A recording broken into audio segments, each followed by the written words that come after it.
Okay guys, another question po for Pemdas. We have 10 plus inside the box of parentheses 20 minus 8 and multiply by 4. So, okay. The first thing na i-check nyo, may parentheses ba sa tanong, which is meron. Yun ang pinakauna-una yung sasolve. Just like I've said, laging mauuna yung parentheses, followed by exponent, multiplication, division, addition, and subtraction.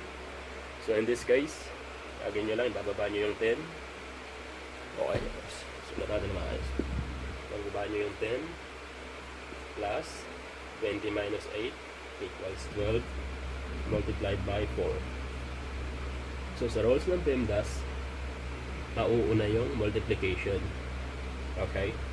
So sa natitira nating sagot, meron tayong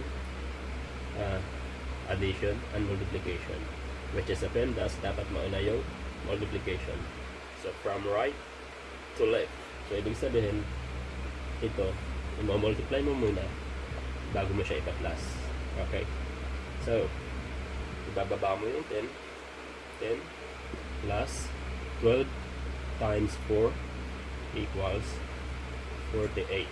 Okay? So ngayon, natitira na lang sa atin ay plus, which is addition.